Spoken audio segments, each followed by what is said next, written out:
여러분 안녕하십니까? 안녕하세요. 예, 청평한 샘에서 영어를 가르치고 있는 황성환 선생님입니다. 자, 우리 예정된 진도 오늘 수업하도록 하겠습니다. 우리 교재는 20강이에요. 수능 특강 20강. 자, 우리 지난 시간에 1번까지 봤죠? 엑서사이즈 1번까지.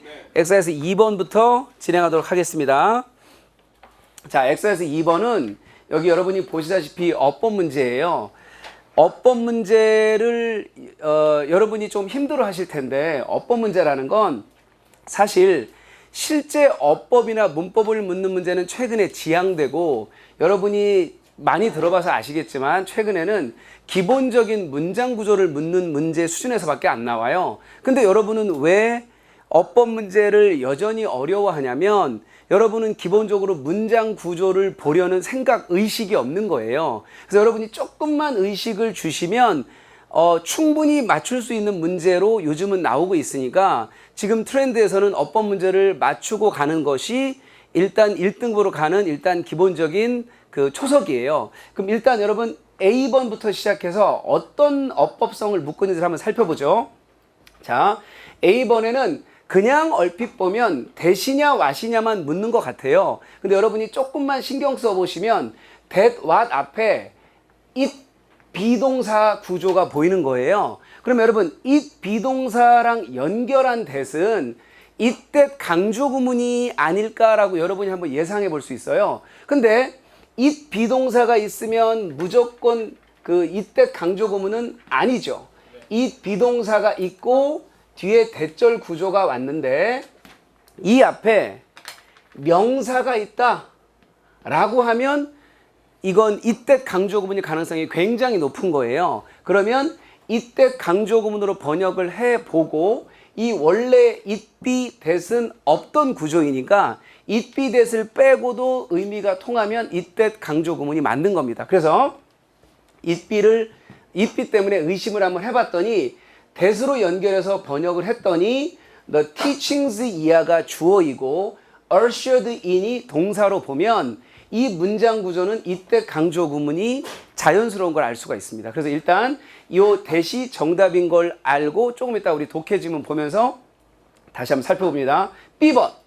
B번이 사실은 A번 문제보다는 더 좋은 문제인데, 여기 보면 formulated 하고 이 ed가 붙어 있는 애가 있고, 여기는 formulating 하고 ing가 붙어 있는 구조가 있어요. 얼핏 보면 예전부터 많이 나왔던 어법 문제, 즉 PP 과거분사, ing 현재분사, 즉 수동 능동 여부를 묻는 문제처럼 보일 수도 있어요.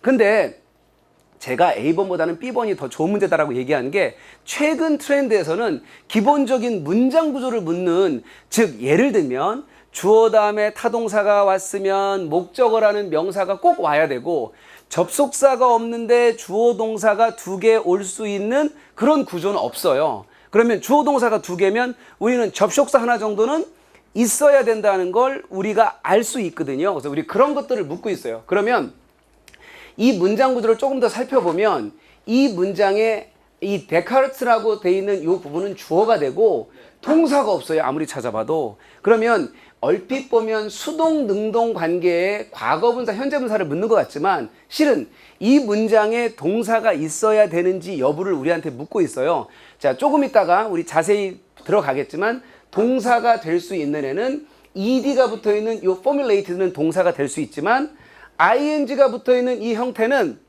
절대로 동사가 될 수 없죠. 그래서 일단 위에서 that으로 잡았듯이 여기도 어법 문제의 정답은 B는 formulated로 잡아야겠고, 그 다음 C번이에요. C번은 powerfully냐 powerfully냐를 물었으니까 굳이 형용사냐 부사냐를 묻고 있는 문제예요. 자, 부사. 자, 형용사인지 부사인지를 묻고 있는 문제인데, 형용사인지 부사인지를 보려고 하면 이 박스 부분만 봐서 해결이 되는 것이 아니라 전체 문장 구조에서 형용사가 필요할지 부사가 필요할지를 찾아봐야 되는데, 자, 이 앞에 until이라는 접속사가 있어요. 접속사가 왔다는 건 주어 동사가 와야 되는 거죠. 그러면 누가 봐도 scientific tools라고 하는 명사가 접속사 다음에 있었기 때문에 누가 봐도 주어예요. 그러면 주어 뒤에는 동사가 나와야 되는 것이 우리가 알고 있는 일반적인 구조죠. 근데 지금 동사가 안 나오고 요런 애가 나왔다라는 건 주어가 수식을 받고 있다는 뜻이에요. 즉 주어가 수식받아서 좀 구조가 좀 길어지겠구나 이 생각이 든단 말이에요. 그리고 나서 뒤에 보니까 누가 봐도 얘는 동사임을 알 수 있어요. 조동사를 동반하고 있거든요. 그럼 얘가 동사란 말이에요. 그 앞을 끊게 되면 거기까지가 주어를 수식한 이 수식 구조가 돼야 될 텐데, 그렇다면 이 주어인 명사를 수식할 수 있는 애는 과연 형용사일까 부사일까를 묻는 생각보다는 굉장히 쉬운 문제였던 거예요. 그러면 여러분 요즘은 농담 아니고 초딩들도 형용사가 뭐니 이렇게 물어보면 명사 수식이요 이렇게 말한단 말이에요. 그러면 당연히 주어인 명사 tools를 수식할 수 있는 애는 누굴까요? 형용사. 얘가 답인 거예요. 그래서 여러분 지금 우리가 간단하게 어법성의 어떤 그 원리 논리만 봤는데 실은 생각보다 어려운 건 아니라는 걸 알 수가 있죠. 그러면 우리가 앞에서부터 이 지문을 독해적으로 접근해서 한번 가보도록 하겠습니다. 굉장히 복잡한 지문이고 내용인 것처럼 보여요. 왜? 철학 지문이다 보니까 뭐 데카르트 나오고 막 이런 얘기이다 보니까. 근데 실은 굉장히 어려운 내용은 아니에요. 자, 보세요.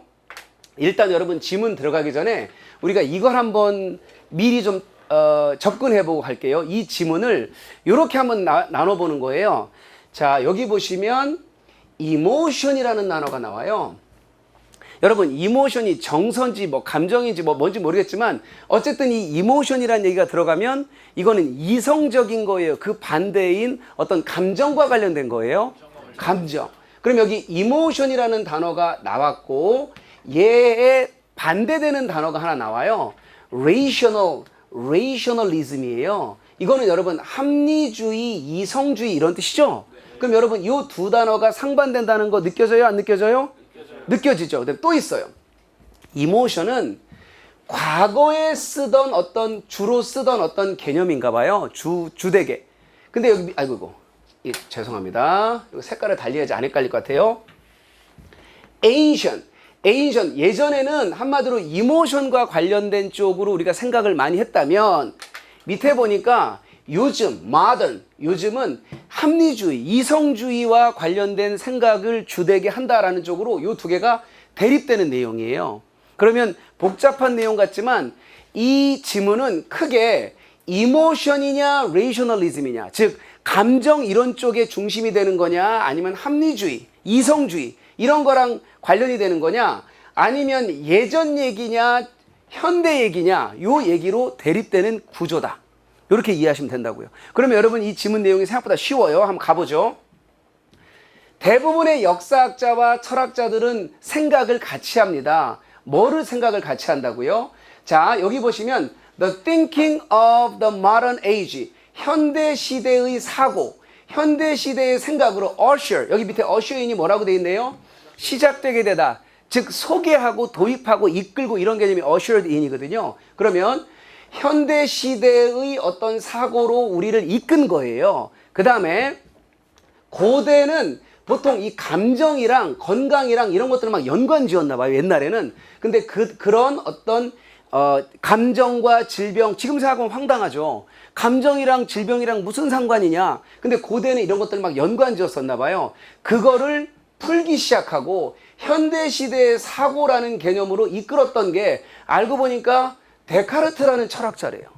우리 나는 생각한다, 고로 존재한다 뭐 이런 개념으로 우리 너무나 유명한 철학자잖아요. 근데 그 철학자 중에 이 사람은 정말 대단히 뛰어난 사람이었나 봐요. 왜?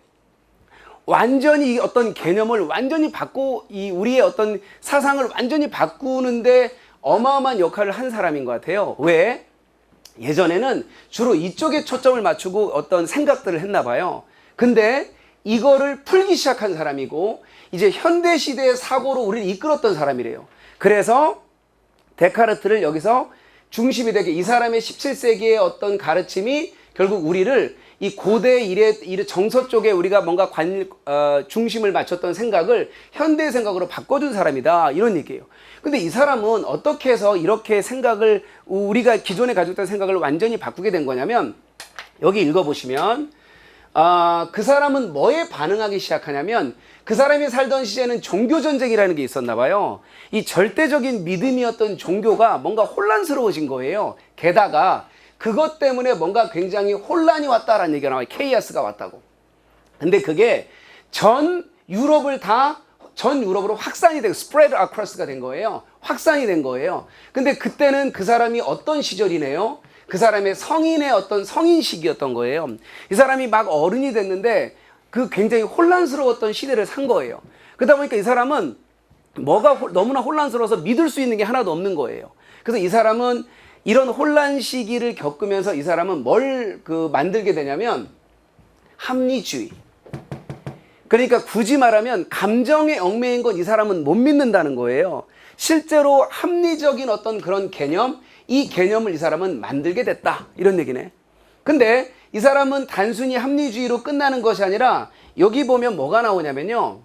시각적인 어떤 증거, 가시적으로 내가 눈으로 볼 수 있는 증거, 이거에 대한 필요성을 이 사람은 만들어내게 된 거예요. 즉 눈에 보이지 않는 건 난 안 믿어. 합리적이지 않은 건 안 믿어. 그냥 감정이나 정서 이런 건 난 안 믿어. 이렇게 된 것이고, 이 사람이 만든 합리주의니 가시적인 증거라는 개념은 나중에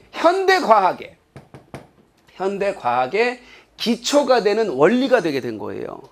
우리 여러분 과학이라고 하는 거 우리 증거로 입증하지 못하는 건 우리는 과학이 아닌 거죠. 그 개념의 어떤 토대가 된 게 바로 이 데카르트의 생각이었던 거예요. 그러니까 한마디로 철학자지만 현대 과학에까지 영향을 미치게 된. 그렇죠? 예. 자, 그러면 그 시대는 어떤 시대였냐면 데카르트가 이렇게 고뇌하고 했던 이 시대는 이 감정이라고 하는 것이 마치 마법과 같은 그런 것처럼 보였고 그냥 휙 지나가고, 굳이 말하면 과학이라고 하는 그 시대의 어떤 과학이라고 하는 어떤 틀에서는 규정할 수도 없는 undefinable 한 거였다고 해요. 그래서 이제 데카르트가 이제 이런 말도 안 되는 혼란스러운 걸 나름 질서정연한 분류를 한 거예요. 굳이 말하면 이 데카르트의 분류라는 건 당연히 뭘 바탕으로 한 분류예요? 합리주의. 눈으로 우리가 볼 수 있는 어떤 가시적인 증거, 이 객관적인 증거, 이걸 가지고 나눈 거기 때문에 데카르트의 머릿속에서는 요거밖에 없었던 거예요. 이거 합리적인 거야? 아닌 거야? 아니면 눈으로 볼 수 있는 거야? 안 보이는 거야? 요 둘 중에 하나밖에 없는 거예요. 그래서 이거를 나름 질서정연한 분류라고 얘기한 거예요. 근데 그 분류에서 보면 보세요. 아까랑 똑같은 개념이 나와요. 보세요. 이성적인 거냐? 아니면 비이성적인 거냐? 비합리적인 거냐? 아니면 입증할 수 있는 거야? 프루브 할 수 있는 거야? 아니면 프루브 할 수 없는 거야? 아, 이런 개념이구나. 이 사람은 이렇게 양분된 요 개념으로 두 개로 분류했다는 얘기예요. 그러면 굳이 말하면 예전에는 여러분 여기 위에서 보면 감정이랑 건강이랑 연관을 지었다는 얘기 아까 했었어요? 안 했었어요?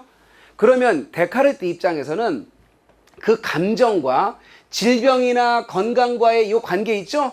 이건 굳이 말하면 어떤 파트에 들어가는 거였어요? 요거예요, 요거예요. 아니면 요거예요, 요거예요. 어느 파트에 들어가는 거예요? 질병과 감정이랑 연관 짓는다는 옛날식 사고는? 언프로버블이죠, 당연히. 입증할 수 없는 거잖아요. 그 다음에 이게 이성적인 거예요? 그냥 느낌적인 느낌인 거예요? 그죠? 그러니까 불합리한 거예요. 그래서 굳이 말하면 후자, the latter part, latter domain, 후자에 속하게 되는 겁니다. 이 말이네. 됐죠? 결론. 그래도 거기에 그 비이성적인 것들이 남아있긴 있었대요. 언제까지 남아있었냐면 이 과학적 수단, 도구, 얼마만큼 강력한 그 과학적 도구냐면 여기서 말한 디캐러그리제이션이라는 말은 여기서 말한 디비전이겠죠. 즉 데카르트가 분류해 놓은 거 말하는 거예요.